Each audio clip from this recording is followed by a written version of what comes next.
ઓમ નમઃ શિવાય. શિવ મહાપુરાણ વાયવ્ય સંહિતા અધ્યાય 36 લિંગ પ્રતિષ્ઠા વિધાન. હે મહર્ષિ, હવે હું આપને લિંગ પ્રતિષ્ઠા વિધિ સંભળાવું છું. ઉપમન્યુ બોલ્યા, હે શ્રી કૃષ્ણ, સાંભળો. શુક્લ પક્ષના કોઈ પણ દિવસે પોતાને અનુકૂળ લિંગનું નિર્માણ કરી લેવું.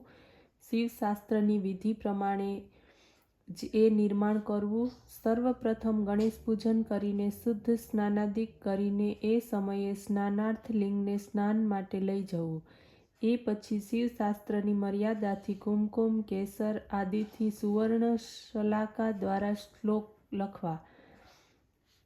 8 અથવા 5 સ્નાનોની મૃત્તિકાનો જળ દ્વારા તેમજ પંચગવ્ય દ્વારા પિંડીની સાથે લિંગને સ્નાન કરાવીને પછી વેદોક્ત મંત્રથી પૂજન કરવું. પછી જળાશયમાં જઈને પિંડીની સાથે લિંગનું અધિવાસન કરવામાં આવે. એ પછી લિંગને સર્વ આવરણોથી વિભૂષિત કરીને મનોહર વસ્ત્ર પહેરીને પછી પૂજન કરવું. પછી ચોકી ઉપર રાખી શયન કરાવવું. પૂર્વ દિશામાં મસ્તક હોવાથી પશ્ચિમમાં પિંડી રાખીને પૂજન કરવું. પછી પહેલાંની જેમ શોધન કરીને તેને સ્નાન ઘરમાં લઈ જવું.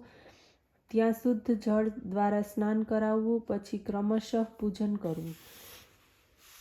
લીપી ગુપી ઈશાન ખૂણામાં કમળ બનાવવું. પછી શિવ કુંભની શોધ કરીને શિવ આહ્વાન કરવું અને પૂજા કરવી. વેદની મધ્યમાં શ્વેત કમળ બનાવવું. પછી એની પશ્ચિમ બાજુએ ચંડિકા પદ્મ લખવું. રેશમી વસ્ત્ર તથા ફૂલ તથા દર્ભ દ્વારા છૈયાની રચના કરવી. એની ઉપર પુષ્પ ચડાવવા. મંગલમય ગીતો દ્વારા એના ઉપર લિંગ રાખવું. 2 નવા વસ્ત્રો દ્વારા એને લપેટી રાખવું. પિંડીની સાથે પહેલાંની જેમ ત્યાં આગળ કમળ કાઢવું. વિદેશ કુંભ સ્થાપિત કરવો અને એની મધ્યમાં વર્ધિની શૈલી સ્થાપિત કરવી. એ પછી હોમ કરવો. પછી વગેરેના ક્રમશઃ પ્રમાણે શ્રદ્ધા મૂર્તિઓ કલ્પિત કરવી. એની આજુબાજુ પાઠ કરનાર 4 બ્રાહ્મણો બેસાડવા. હવન પણ કરવો. આચાર્ય તો ઈશાન ખૂણામાં અથવા પશ્ચિમ ખૂણામાં બેસે. પ્રથમ પૂર્ણાહુતિ હોમ કરવો. 108 ઘીની આહુતિઓ આપવી.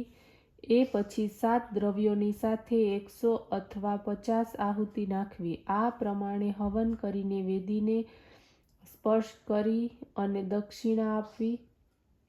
હોતાઓને આચાર્યથી અડધી દક્ષિણા આપવી. એ પછી મહાપૂજનનો પ્રારંભ કરવો. 10 કમળની પૂજા કરવી.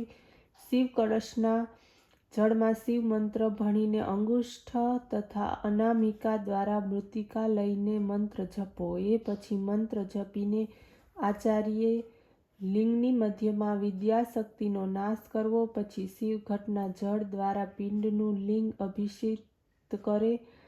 પછી વર્ધિનીમાં વિઘ્નેશ ઘટોના જળ દ્વારા પિંડીના લિંગને અભિષિક્ત કરવું.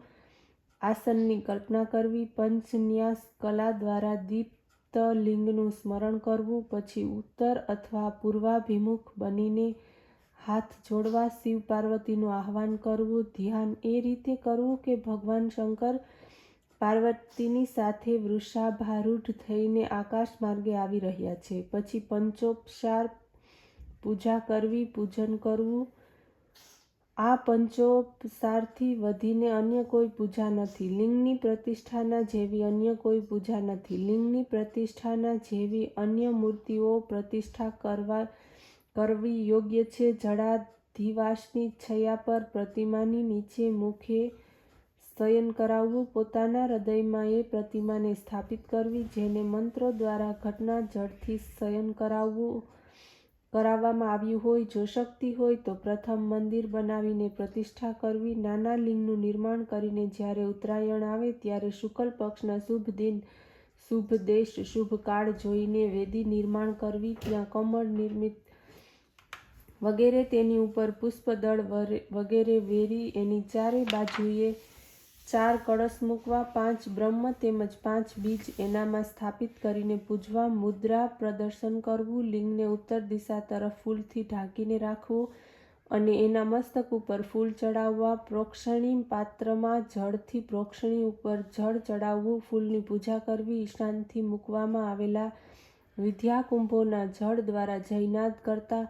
અભિષેક કરવો, એ પછી પંચકલાન્યાસ કરવો, પછી પ્રથમની જેમ પૂજન કરવું, પછી દેવીની સાથે ત્રિનેત્ર ભગવાનની આરાધના કરવી.